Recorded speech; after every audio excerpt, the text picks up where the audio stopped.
Hello everybody. It's nice seeing you all.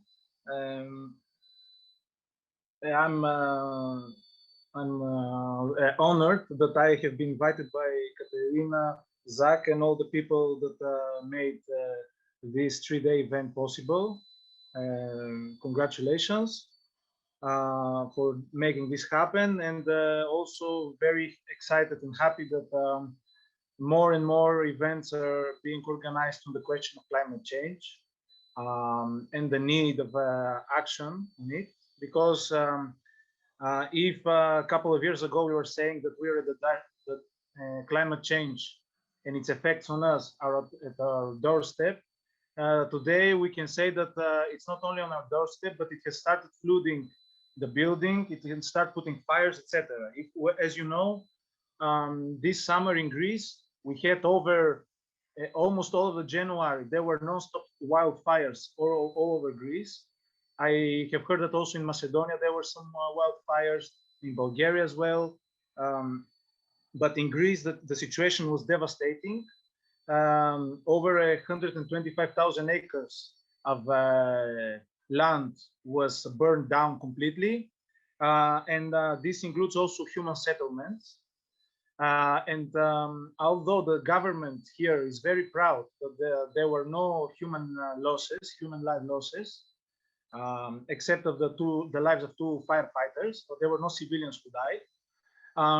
There are very dire consequences for the people that is living in these lands, because most of them were peasants, were farmers, people who lived from the land, who lived from the complex ecosystems there, who lived from these forests, and now they have been convicted to live as climate refugees, or at least many of them will not be able soon to return to their lands. They'll have to seek shelter, refuge in the big metropolitan centers like Athens or Thessaloniki, where they'll have to live a much more precarious way of life. And as we saw, the systemic, the large-scale response to these wildfires was almost non-existent. It is very similar situation with the pandemic as we lived through it in Greece. After decades of austerity politics and neoliberal reforms, the public sector, the public services, such as fire departments, was totally degraded.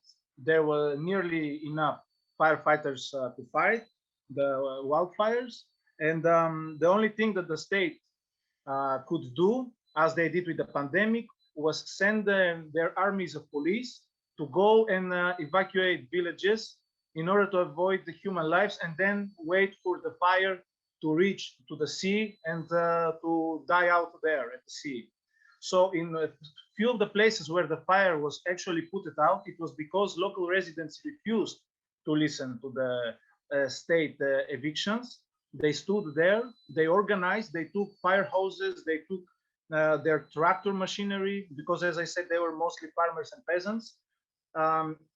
They organized and they fought side by side with the firefighters, and they put the fires down. And I say that the situation was similar with the pandemic, because also the healthcare system in Greece is totally devastated after all these decades of very destructive policies. There are nearly no doctors enough, or medical staff whatsoever. So when the pandemic hit Greece, there was no infrastructure to do mass testing. There were no beds for hospitalization. So the only thing that the government could do was send again its a massive police force to chase out people from public spaces. And there were several incidents where people were severely beaten in broad daylight in front of many people. Things were recorded and posted on internet, and huge riots broke out because we saw police violating basic human rights.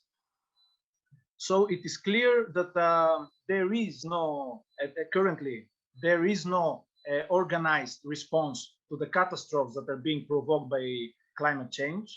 What the Greek government, for example, says is that we have personal responsibility, individual responsibility, each one of us, be it for the pandemic, should provide his own mask and keep his own distances, or be it in the wildfires, keep away from green places, being careful not to throw his cigarette and not to put fire, which of course, these are important things, but you cannot fight such massive catastrophic events only with a personal responsibility. There is need for a social responsibility. And the thing is that in the current state of things, it is clear that there is neither the will for such, and there is neither the possibility for such on behalf of those in power.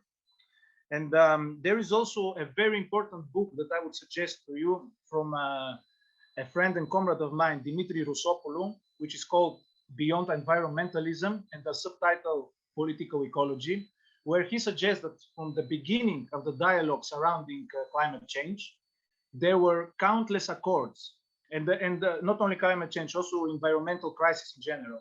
There were countless accords between nation states, between transnational bodies that have led to nothing.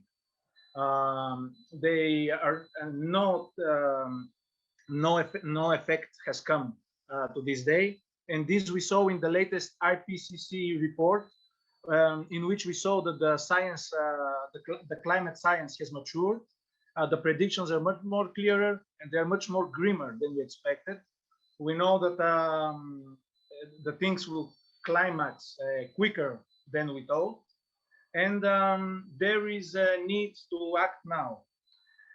And in a way, such reports are bearers of certain urgency. And this is what I would like to talk to you about. This urgency, it's something that we cannot avoid, because we see that the things are very serious. They will become even more serious with the passing of time. And the grimmest of predictions suggest that the life as we know it on the planet will not be able to be sustained. So what happens is that this urgency has been used as a Trojan horse by certain authoritarian, oppressive, or even neo-Nazi, neo-fascist tendencies in order to advance their own authoritarian agendas. For example, there is a growing literature that suggests that we need further centralization. For example, Anatole Lieven has been advancing for some time now the agenda of a green nationalism in books like Climate Change in the Nation State, where he suggests that the only way that we can address a crisis of the magnitude of the nations of the climate change, it's neither from grassroots resistance or transnational treaties, but it is through strengthening a retreat to the nation state, to the state bureaucracies, to fiscal and military structures of the recent past. And there are even other, like the French climatologist François-Marie Bréon, who goes even further, saying that to combat climate change means that we'll have to crack down on individual freedoms, human rights, and democracy. And all of this, it's in a framework of green authoritarianism that is being advanced. So this, in a way, this tendency, this authoritarian tendency, corresponds to the urgency that is being presented by climate change, as it suggests that it provides the tools for a very quick action. So what they suggest basically is we have this huge crisis, which is an existential crisis, and if we don't act now, we'll be lost. So how we act? We delegate our powers, rights to a narrow elite or to a bureaucratic mechanism that in an automated manner will take decisions, will move us fast forward through this crisis, will take us out of there, and then again we can start all over regaining our rights, our freedoms, etc.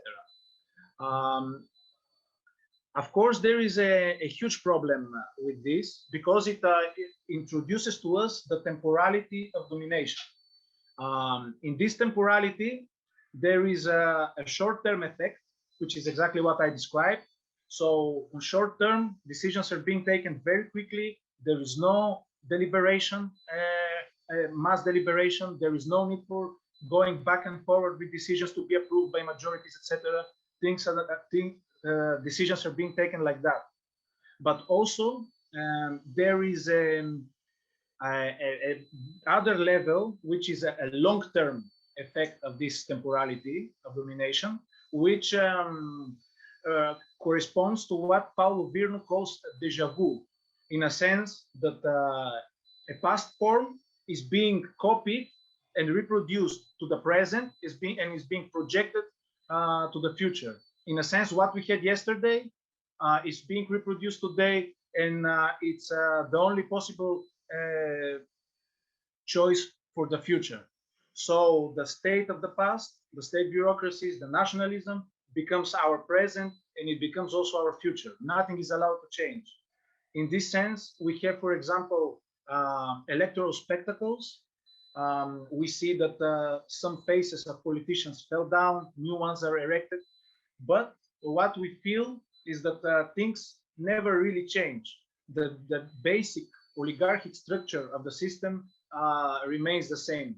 Yes, maybe there can be some oligarchic elements attached to it, or a more authoritarian ones, but basically it is what liberals, for example, in Greece call normality. And this is what they always say: we need to return to normality, in this sense that nothing can be changed. For example, with the crisis in Greece from 2008, with the movement of the squares, the so-called Indignados movement that was in Spain, but it was also in Greece, that it had roots also in the Arab Spring, and later on in the Occupy in the US. There was a challenge of this déjà vu effect. As people took to the streets, they started deliberating, they suggested a different temporality, and the power elites felt threatened by this. And one of their main agendas was, let's return back to normality, to stability, to having basically a system that will drive us on an autopilot, driven by the mechanisms of bureaucracy on the one hand and of the capitalist market on the other. And we can have these theatrical presentations in the parliament between the left, the right, the center, but nothing will go out of the normal. So there is a big problem in this déjà vu effect of the temporality of domination, because it reproduces the very tropes that have led us to the current climate crisis. I will refer to you to the social ecologist Murray Bookchin, who advocated that the notion that man must dominate nature emerges directly from the domination of man by man. And what this déjà vu effect of the temporality of domination does is that this trope, this domination, is being reproduced and is being projected also in the future. And what Bookchin explains is that the current climate crisis began in very, very ancient times, in a sense. Its roots can be seen in some of the most ancient forms of domination, like patriarchy and gerontocracy. It was the very first forms where a man took control over the woman, and the elder, that back then were the hoarders of knowledge, took control over the younger, that back then were the ones that were unknowledgeable, that needed guidance. So the current ecological crisis did not start with capitalism. Of course, it was strengthened much more by capitalism and its growth doctrine. But by simply overturning capitalism for some kind of authoritarian green fascism or socialism, it's certainly no solution, as it will retain certain tropes of domination that will continue sustaining this imaginary that we have the right to view fellow human beings or the nature around us as resources that await to be exploited from us and turned into something valuable. And Bookchin suggests that the field on which the fight against climate change, against ecological devastation, etc., will take place is clearly a social one coming from this line of thought. And I'll refer to you to another a very important thinker, that is Castoriadis, Cornelius Castoriadis, from the French radical journal Socialisme ou Barbarie, who in a text has written that he makes a parallel in order to show this interconnectedness between the social crisis and the environmental crisis. And he suggests that it is visible that deforestation that is taking place, for example, in the Amazon forest, it is visible with the naked eye. But it is not so visible that in this marvelous creation of the late Neolithic, that is cities, our beautiful cities where we live, it's happening something similar. It is not deforestation, but it's desertification. Castoriadis suggests that the cities that were once a dense network of ecosystems that are interlinked, that linked directly political and public affairs with labor time, with leisure time, with time for rest, etc., have been gradually fragmented, and we increasingly see the turning of cities from a complex net of social systems into fragmented boxes of ghettos, of residential suburbs, or office districts, each of them having a strict time frame in which people can be seen out. And some of them, actually, you barely see pedestrians walking. There is no communal feeling in these cities. And in such setting, it's very difficult to think beyond the parameters of alienation, of beyond the parameters of delegating your voice and power to someone else because you feel disengaged from public affairs. So he suggests that, Castoriadis suggests that in order to change either the destruction of nature or of our cities, there is need for a direct democratic revolution, let's say, and of people from below implementing a different temporality, let's say. We see that this logic, that social and environmental crises are interlinked, it's becoming more widely accepted with the time. Many movements start realizing, maybe not always so consciously, that the two struggles are interlinked. And more and more, often subconsciously, they engage into direct democratic practices, which tends to introduce a completely the opposite temporality to the one of the domination that I just described. So in the temporality of direct democracy, we have power being distributed equally among all members of society, and being distributed to all members of society, not as workers or as national beings, but as citizens. Because I will remind you, as we have seen in history, the worker is an economic category.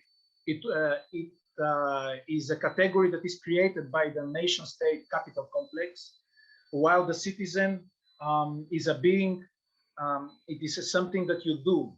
It is not a passive belonging to a certain economic or whatever other category. It is something that you do. It is an active stance, as Hannah Arendt suggests. So being citizen is being active, taking active part in the determination and management of public affairs. So we see that people undertake such active agency, such active role in different movements, and and this activity of theirs alters the temporality of their struggles. I'm reminded here of a dialogue that we had with Christine Ross, author of wonderful books like the more recent one of her, Communal Luxury, The Political Imaginary of the Paris Commune. Christine Ross was, we met Christine Ross a couple of years ago in Athens, and we had a dialogue that was also published as in the form of a small pamphlet, small brochure, where we discuss the questions of temporality, of social revolution, etc. And he told us something very interesting about the autonomous area ZAD in France.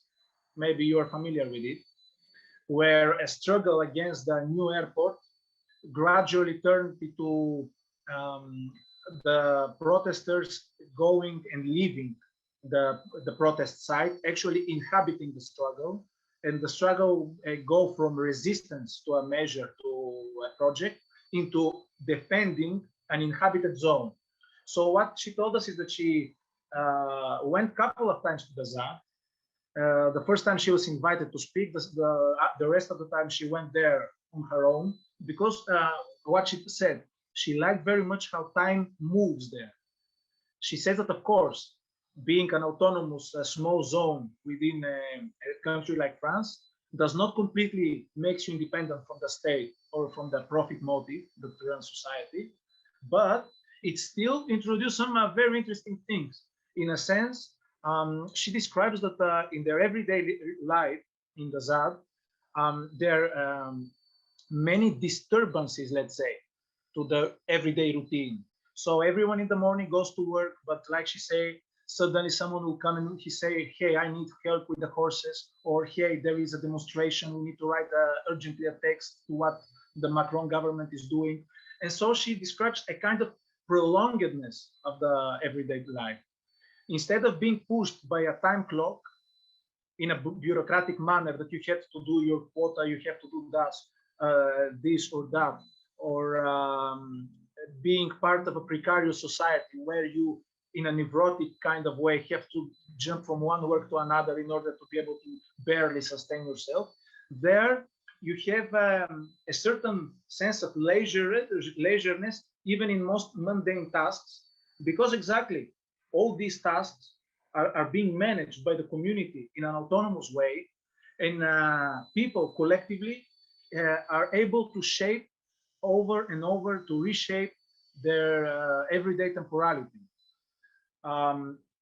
So she observed how this democratization of the struggle, this radical empowerment of the protesters there who inhabited the struggle, gave them a further control over their time. It is in these settings that the power motive, the bosses, the bureaucracies lose their power. And this is highly reminiscent and exemplified by the Zapatistic principle of command by obeying. You know, the Zapatistas use this imagery of the snail, and it's a spiral shell, which exemplifies the pace that their self-administration takes place.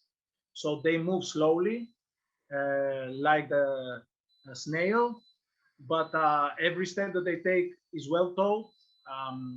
The spiral shows that there is the long process of the decision that takes the long trip of the decision until it reaches to the point where it will be finally decided, approved, and implemented.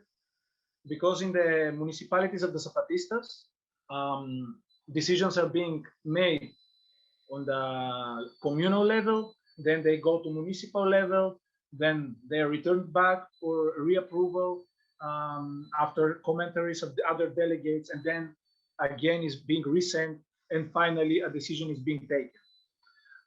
This, in a way, has made me think also of a slogan to which Erich Mühsam, the German revolutionary, refers to in his memoirs from the German Revolution of the 1919, that the popular councils don't dance to the rhythm of the parliament. In a sense, they introduce their own rhythm, but however, is much more sustainable, much more widely popularly accepted, and there is no need of the same repressive enforcement of these decisions, because it exactly have engaged a huge amount of the people. It has been decided upon by a huge majority that have consented to it. And another example of such reshaping of temporality was observed in the Yellow Vest movement in France again, where, as you might know, with the passing of time, their struggle moved towards a more democratic confederalist structure that resembles what is going on currently in Rojava. And with this change, they reshaped the week as people live it. So the week as we know it, or at least as recently it was in the, let's say, traditional social democratic societies, it was Monday to Friday you work, and in the weekend you have time to take a rest from the work, to think for something else, and to engage in passive consumerism. What the Yellow Vests did was they replaced this passive consumerist weekend with the weekend of active deliberation, of political action. So we have demonstrations taking place every Saturday and Sunday for over a year, and also their deliberative structures, their grassroots deliberative structures, like the local assemblies that they have in the roundabouts, were also in such days. The Assembly of Assemblies that they were doing, this confederalist structure that united all local assemblies and all local struggles into a coherent movement, also was taking place in the weekends. So they put, in a way, radical politics above the passive economism of a consumerist culture. So in all these cases, we have common people reclaiming their time and enforcing radically different temporality via direct democratic structures from below. And what this has as the deja vu produced by the temporality of domination, which I spoke earlier. So when people en masse undertake active participation in the management of public affairs of their societies as a whole, the temporality becomes enriched with a huge gamma of political events. By opening politics to wide popular participation, the social structures in institutions and laws can be altered at any time by society, unlike the enclosed structure of the oligarchic systems that we know so good.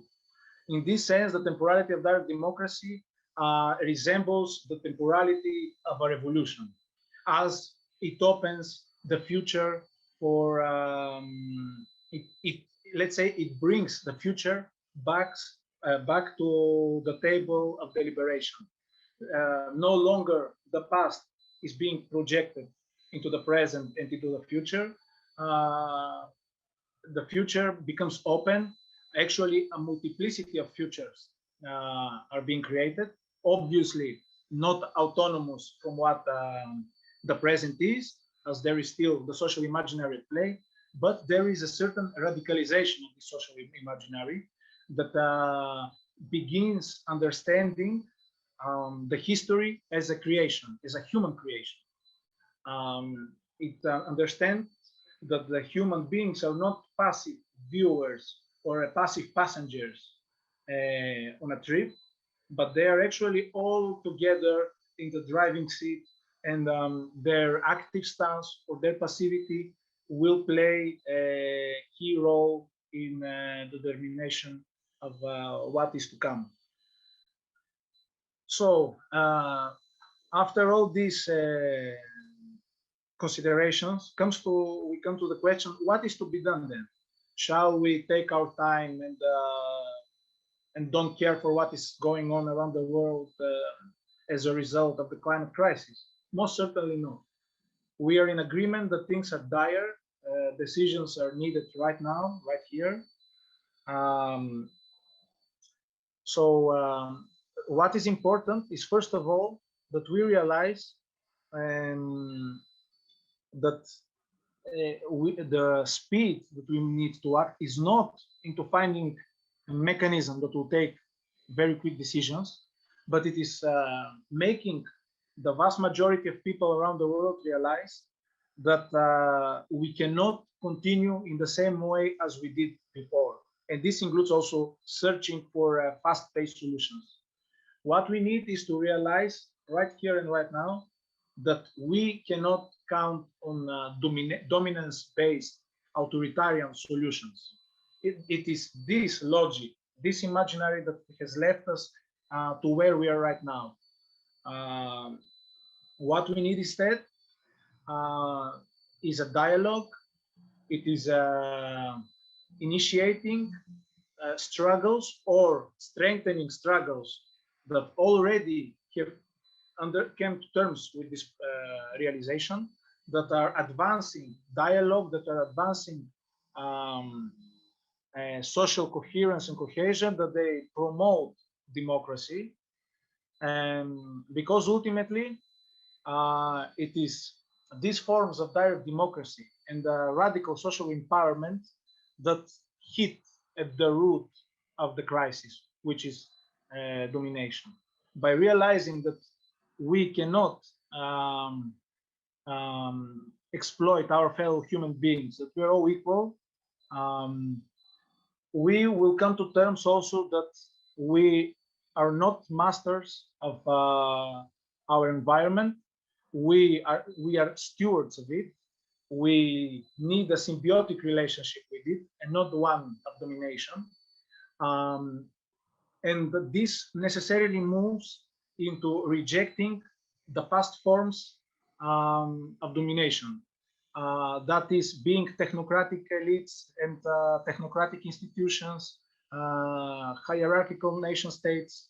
Castoriadis has come to suggest that the present day economic as well as scientific techno-bureaucracy is organically and structurally incapable of possessing the prudence required to self-limit itself, for it exists and is moved only by the delirium of unlimited expansion. So this is of key importance to realize that we need new projects, new proposals, and new institutions, most importantly. But we do need institutions. We also must be careful to not fall in the trap that is being set by certain individualist tendencies, like deep ecologists, for example, who would suggest, or primitivists, who would suggest that the problem are institutions as such, and the human civilization as it is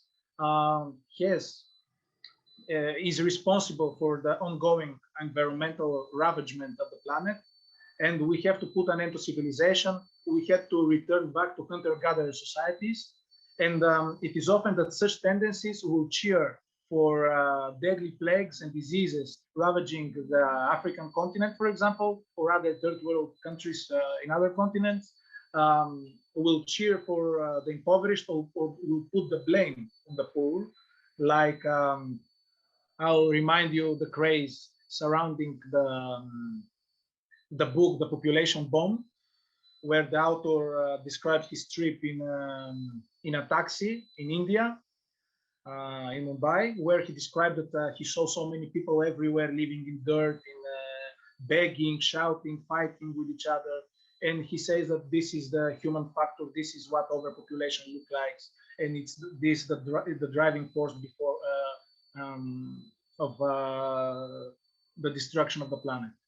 But what was his mistake? That in the same period, Paris, for example, was much more populated than Mumbai. But simultaneously, Paris was a global symbol of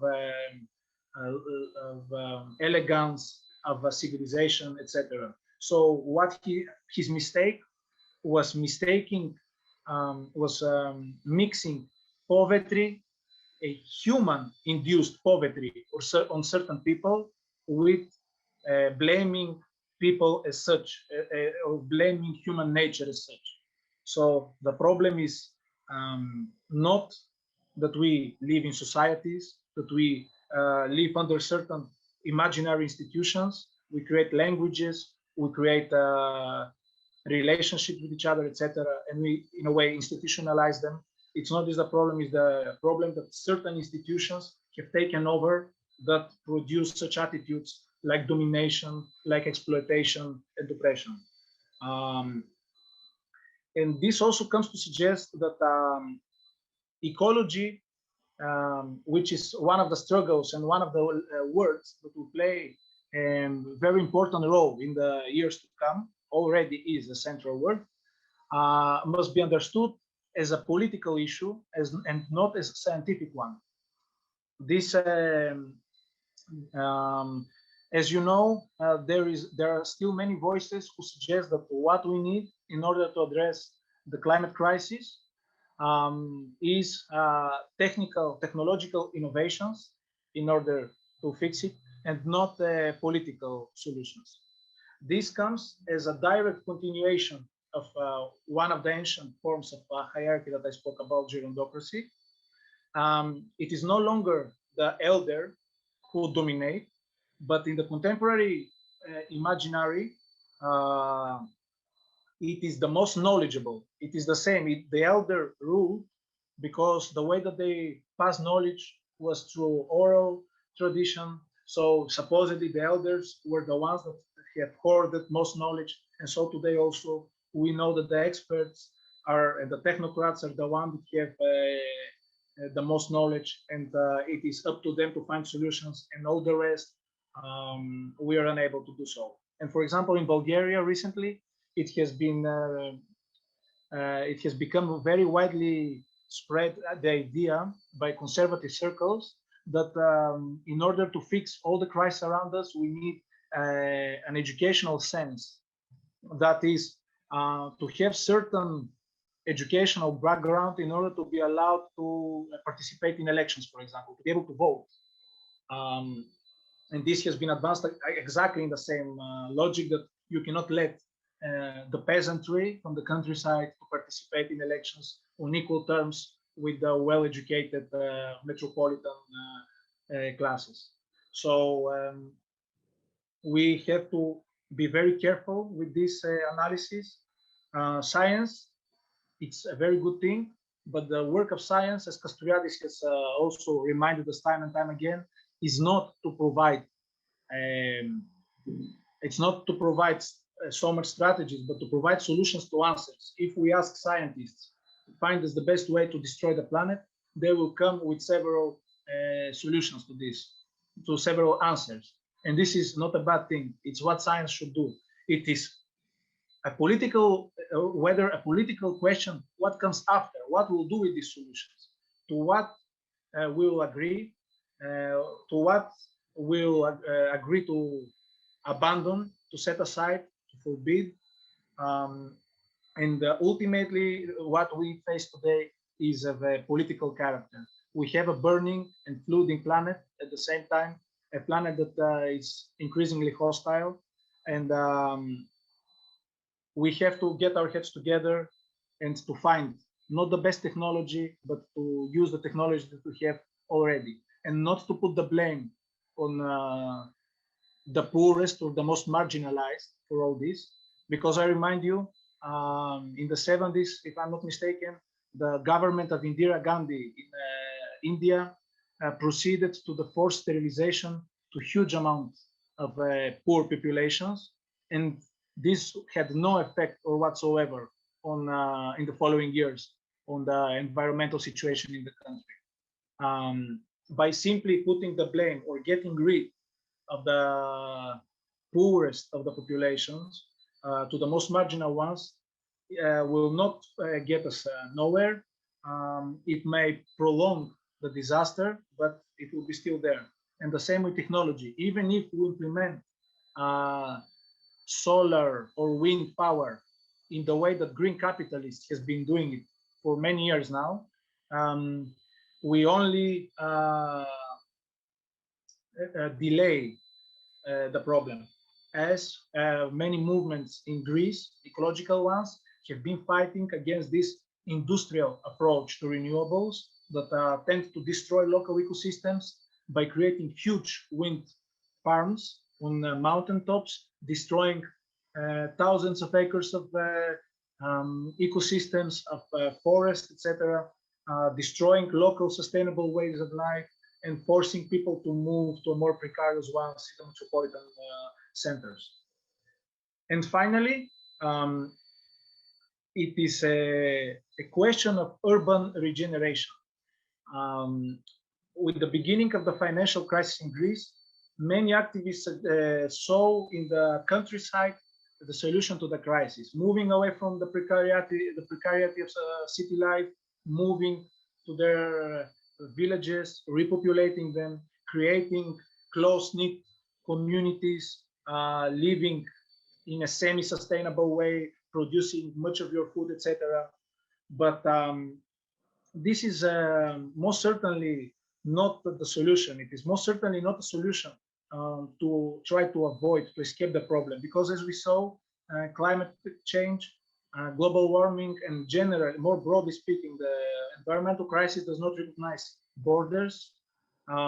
It will get to you eventually, and this is what white, wealthy men from the West thought that they could hide from it for some more time in their gated communities in the West, but also they start feeling the consequence of this, and they see that there is no escape. So I would conclude that the quest before us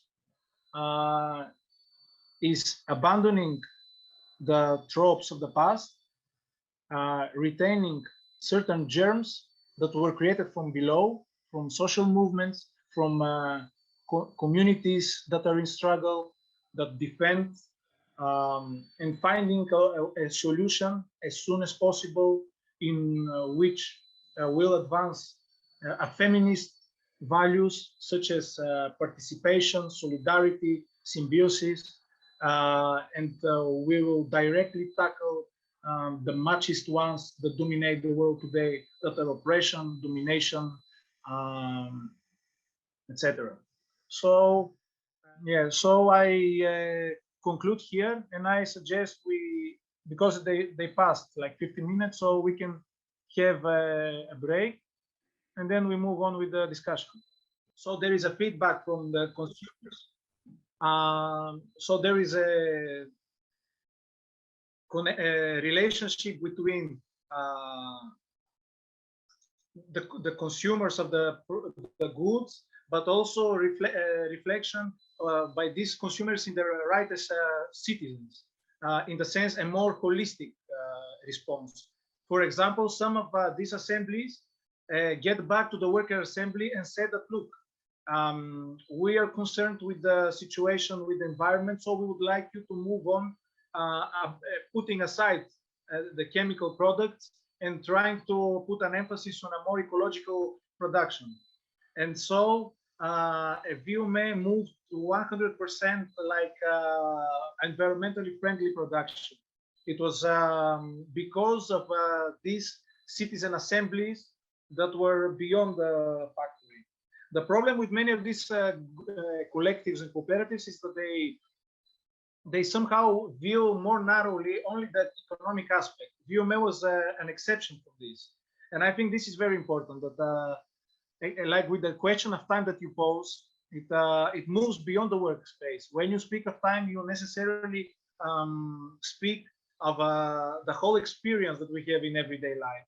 So, of course, we need to reduce as much these bureaucratically enforced mundane tasks, which today are not only 8 hours. For many, also maybe among the audience today, many are enforced by the precarization of work to work much more hours, either somewhere or to be in a neurotic search for a different job just to manage to sustain themselves. So, of course, the question of reduction of the working hour is crucial, but also trying to democratize one's workplace and also linking it in the end with all the other issues and submitting work to political deliberation. And I would refer to you to a very favorite thinker of mine, to Jacques Rancière, who in his magnum opus, Knights of Labor, or also known as Proletarian Knights, have suggested exactly this, something that you mentioned, that to deal with politics, to think about this today is a thing for the privileged. And Rancière observed exactly this in this book that I say. He thinks about the workers in the 19th century And he said that exactly the temporality of the proletarian back then was a heavy, a physically intense work day, after which he is left exhausted, and the time after work is supposedly for him taking a nap, relaxing, sleeping, or getting drunk, for example. But no cognitive or creative work. While for the elites, the day was beginning more late, and it was a day of leisure where they could philosophize, they could deliberate on politics, they could engage in arts, poetry.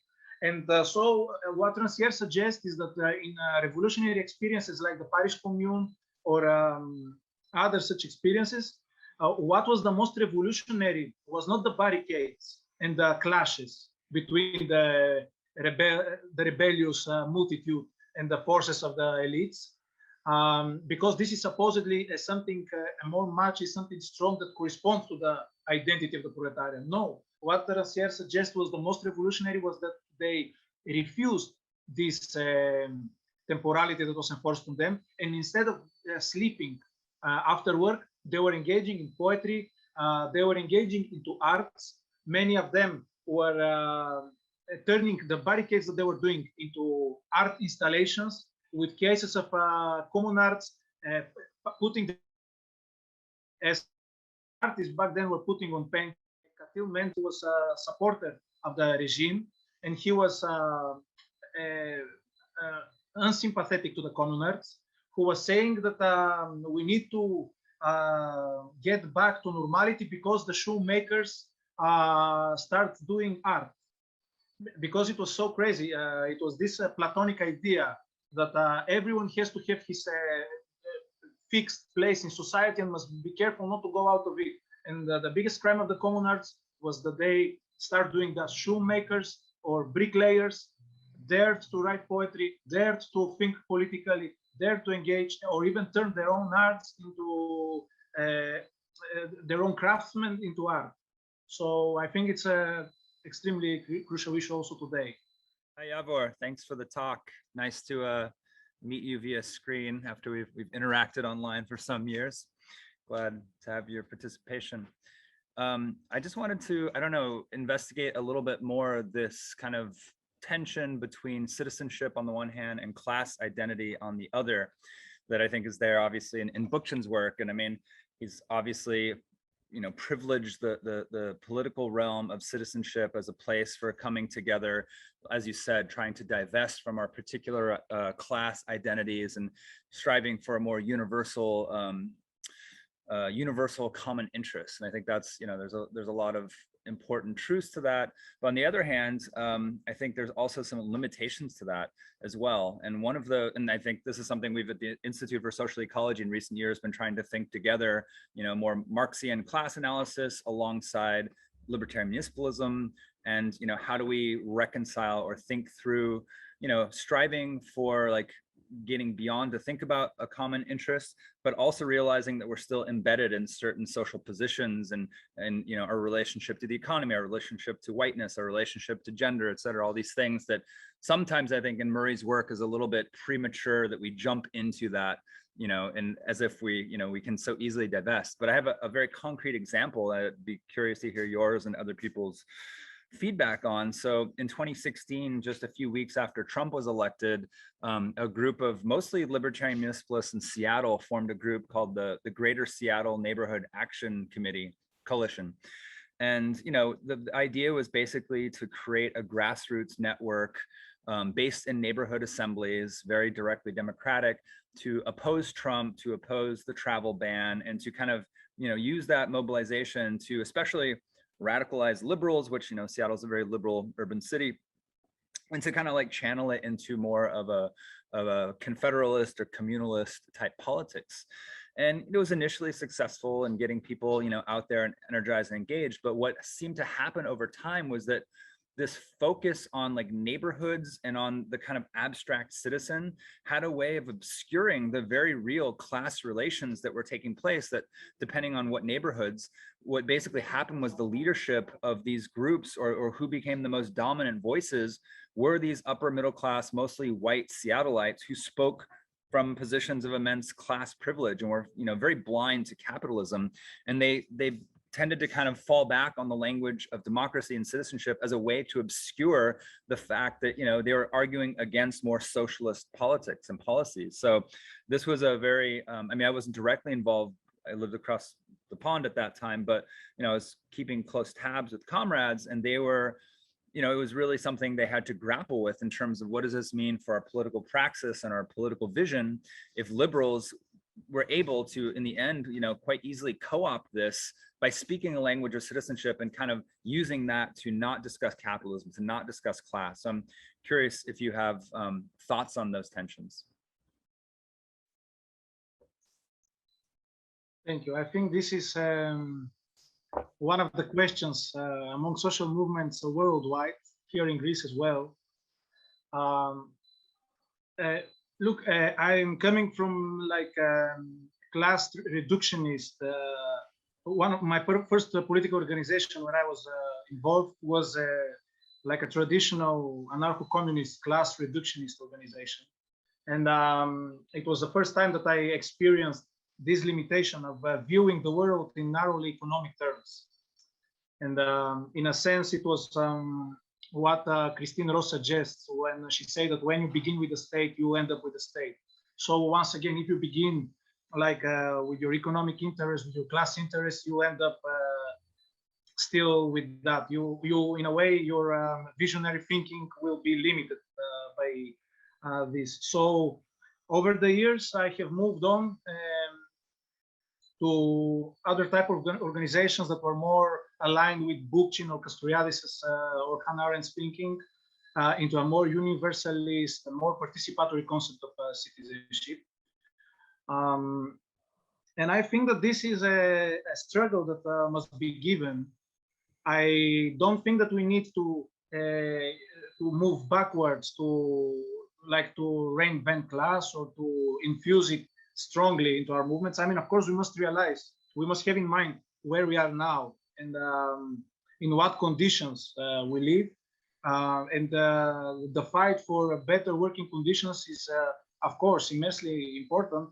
But I don't think it on its own, it is a driving force. And I'm thinking of some of the revolutionary experience of our times are not in well-doing or rich societies, but is the Zapatistas or the Kurdish freedom movement in Rojava.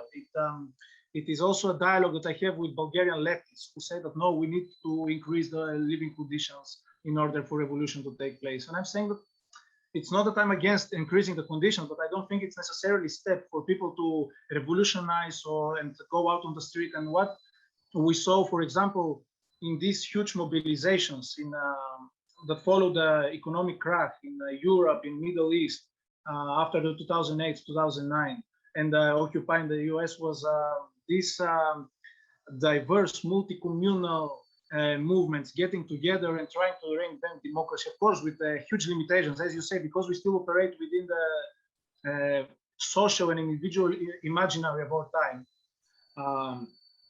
But what we saw was still impressive, and what I observed is a certain maturity in such movements, because if in the 2008-2009 they simply go out on their city squares and simply suggest that let's do public assemblies, but nothing more concrete, and often these were more like kind of a collective psychoanalysis that everyone were going and expressing his problems and listening others clap, and then nothing concrete went out of that. We saw that with the time, for example, we had the new debut in France, where they introduced further institutions, or they further institutionalized their assembly, trying to move it few steps forward. And then there was the Yellow Vest, who went down head on with the people from Commercy, suggesting like to undertake a more libertarian municipalist or democratic confederalist approach, trying to unite this. So I think there is still much work to be done into crystallizing in the public debate what citizenship is, what democracy is. And one of the things is that we need to go head on and challenge the liberal concepts of this that are very strong, that tends to, like you say, to obscure or try to hide privileges inside society. For example, in many countries where I participated in movements, there is a constant revoke. People revoke all the time the Swiss model, what they do in Switzerland, these plebiscite republics that will keep our society pretty much as it is. Just people will give their consent from time to time on some proposals. So this needs to be challenged. And also another thing that is very popular now, especially at least for Eastern Europe, I don't know how it's in the West, of electronic democracy, doing democracy on internet, voting. This is surrounded by this shopping terminology. Oh, it's so easy. You can do it with 2 mouse clicks and you have done your political duty. So why not do it? It's so comfortable. You can do it from your armchair from home. So it's all these consumerist rhetorics. And all this, I think, it is difficult to go out of the imaginary of consumerism in this way, of what Caro Pulani suggests that took firm roots from the 19th century in societies worldwide, and it's getting a firmer grip on us, and it's embedding itself in our imaginary and making it very difficult to think for change beyond that, to think about time in a non-commodified manner, like the previous question was, that time should be parceled and sold to us as a product. So all this is very difficult to avoid it. And I think that class struggles of today are important. We should participate in them, but we must not limit ourselves to them. I think that I am aware of this debate taking place, but I'm afraid that it may get us back to like a class-centered proposals. And I think that this is a problem because ultimately direct democracy, radical emancipation goes beyond the workplace, beyond the economic sphere. It engages, like I said before, tackling head-on domination in its most ancient forms, which are like gerontocracy, patriarchy, but also the things that emerge later on and can be strengthened or developed by capitalism. So I think that what we need is a holistic approach. And I think citizenship is a concept that something that you do. It's maybe, at least for me, for so far, the most suitable one. Thanks for coming. It's a pity you couldn't come in person. As it was a pity I couldn't come to Athens in person in 2018 when you invited me. But I had a good excuse. I couldn't walk. So, if you remember. Anyway, we are awaiting you next time. Sorry? We are awaiting you next time. Yeah, I hope so. But COVID happened afterwards, so never mind. One day, hopefully. I wanted to ask you a question that I was expecting would maybe come from the Zoom panel. You spoke generally about activism as if outside of, of formal institutions of politics, of political power. Civic activism, basically. Any thoughts on strategies of mobilizing existing grassroots movements, one you're acquainted with, experienced with, into struggle for political power? I'm asking this question because we have currently a grassroots initiative that has transformed itself into sort of a political force that is running in the local elections. The premises are also municipalism, ecology, animal rights, feminism, not so much, I think, but there are many women running in these groups. I think that there are representatives here, but the representative is male, as far as I can see, of this initiative. So, in your experience, do the same methods of mobilization, etc., apply on this type of political mobilization when you actually want to enter political power and get a grip, control of the political power, in a way try to run the city It seems like this initiative stands a huge chance in Skopje of winning lots of seats. Lots of, I mean, considerable, disrupt the current hierarchy of parties here. So do you believe that the same level of participative democracy, direct democracy, a grassroots form of decision making, etc., will be able to continue being the base of this future political structure once they enter the city council, which I think they will? Or do you expect them to transform it into a more conventional party? That's my question.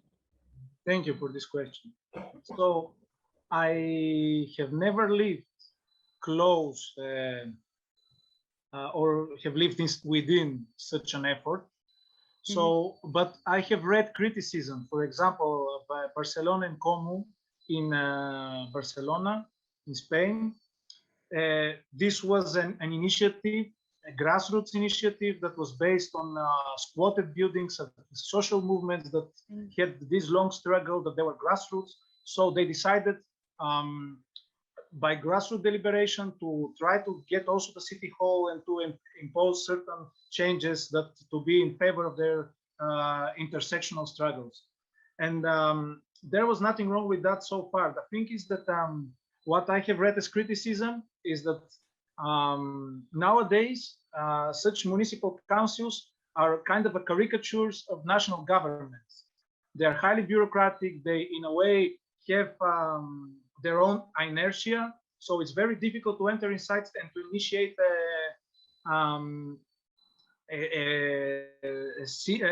significant changes. So one of these criticism is that there was a lot of effort of getting these people within, and finally there was not the expected effect, and many people got like disappointed, etc. So from my experience in Greece, it's much more cynical, because there are people like that are related to the Green Party, or people that have left the Green Party and created their own things, their own parties. That some of them might speak of Bookchin and Bookchin's concepts of municipalism, but in the end they operate like normal parties. They are detached from mass movements in the way that, for example, Barcelona and Como was linked with such a grassroots movement. They operate with normal parties, and when they get in power, they operate like maybe left-leaning progressive parties, but nothing more than that. So they use Bookchin or municipalism as a kind of ideological cover, as for example, socialist parties can speak one thing, and when they're in power, they try to, like Syriza, for example, trying to conceal the new austerity measures that they were passing in a more progressive kind of language. So I think that if such step is to be initiated, it has to be based, it has to be rooted, and most of all, it has to be led by such movements, already existing movements that have created grassroots structures and institutions.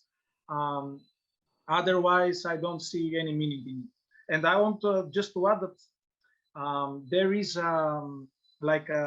this problem when we speak of grassroots institutions being established. And this is unfortunately like a negative legacy of certain anarchist trends that tend to view all kinds of institutions as bad, even like local assemblies. And I think one of the big quests before us today is trying to, let's say, institutionalize public assemblies and other grassroots structures that we establish in our neighborhood, to move beyond the formal, to embed them in the official legislative or institutional structures of our neighborhoods, for example. So in Greece, there was a huge wave, as you know, in the crisis of local assemblies springing up, and it was very pity that there were voices that were saying that let's legalize our assembly. Let's this be the highest decision-making body of our neighborhood, similar to what the people in Marina Leda did in Spain. And there were many anarchists who say, no, this is stepping back, so we have to keep it as informal as possible. Decision must be non-binding. So if you disagree, you simply don't follow the decisions. And I think this is a problematic trend that runs deeply into anarchist tradition, and it was noted by Bookchin, and it was noted also by people like Castoriadis, who say Castoriadis, one of his reasons that he always refused to be labeled as anarchist is because of anarchist attitude towards power and their fetishization of informalism. For Castoriadis, for example, if we create an autonomous free society, the assembly will not be a meeting place of people where they will discuss, and then whoever wants will go to do something, and the rest will go home and say we disagree, we don't follow this. For him, the decisions taken in this in such structures, even in a free society, will be binding. If we gather and we say that we don't do drilling for petrol, or we move to ecological production, it is not up to everyone to do whatever he likes. We'll have to follow the decision of assembly and to ultimately try to fight it off in the next session, etc. So I think this is also a big problem. Not only getting in the councils, but turning our assemblies into municipal institutions. Mm-hmm. So you believe that more change can be introduced from outside through protest movement in the form of activism, instead of seizing political power and transforming the institutions, as if it was impossible to transform institutions? That's what I think that to imply. National institutions like parliaments, I think it's impossible to reform them because they're from their very beginning something different. They're not power. They are not part of any revolutionary people power project. For municipal councils, it's a bit different. Councils were the leading force of every revolution that we know of. Or even if they were named, they weren't named as councils, they emerged in different forms. For example, I will recall the Bosnian uprising, where they created these local forums. It was a different kind of council / assembly politics. Plenum, yes. So I think there is a certain level that we can influence these municipal councils, but we must be knowledgeable that their forces has been steadily and methodologically reduced by national governments over year after year. They lose their power, they lose their significance, and increasingly they become just local organs to implement the central decisions. For example, we have been discussing this with our comrades and friends from abroad, from France or from Spain, when they are asking us what is going on with such movements in Greece, and we're telling them that in Greece, also recently there were new measures in this direction. There is literally no local governance or whatsoever. Everything happens in Athens, in the parliament is decided, and then is sent to local municipal councils to be implemented on local level. There is so even if you take the local council, you will have to have a huge movement, huge civic mobilization from below to advance these changes. Okay.